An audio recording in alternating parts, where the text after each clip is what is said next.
కోటి ఎకరాల భూమి సాగు జరుగుతుంది. కోటి ఎకరాల భూమి సాగులో 25 లక్షల ఎకరాల భూమి ఆంధ్ర కమ్మాస్ చేతిలో ఉంది. దాని మీద ఇప్పుడు పోరాటాలు, మరి దాని మీద పోరాటం ఎట్లా? మార్వాడి వ్యాపారాలు ఎన్ని జరుగుతున్నదో, వ్యాపారం ఎంత టర్న్ ఓవర్ అవుతుందో డబ్బులు, ఒక్క సినిమా పరిశ్రమలో అంత డబ్బు టర్న్ ఓవర్ అవుతుంది.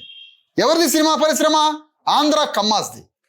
ఆంధ్ర కమ్మాస్ది ఆ సినీ పరిశ్రమ. మరి వాడిని ఎట్లా కట్టడి చేయాలి? వాడిని ఎట్లా కట్టడి చేయాలి?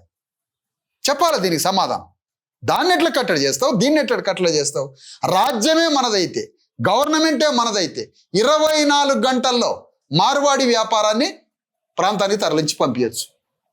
కానీ జనాన్ని రెచ్చగొట్టి మార్వాడి వాళ్ళ మీదకి పంపిస్తే మార్వాడి వాళ్ళు ఈ జనం కొట్టుకొని సావాలి. ఇంకా మార్వాడి వాడు పోవటం లేదు ఏంది అని మా వాడు ఆత్మహత్య కూడా చేసుకొని చచ్చిపోతారు తెలంగాణలో. బీసీఎస్సీ వచ్చింది. అప్పుడు తెలంగాణ రాలేదని సచ్చిరుగా 1200 మంది.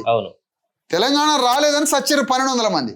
మార్వాడి వ్యాపారం ఇంకా నడుస్తుంది, వాడు వెళ్ళిపోలేదేంది మార్వాడి ప్రాంతానికి అని తెలంగాణ బీసీఎస్సీ అట్లా కూడా చచ్చే ప్రమాదం ఉంది.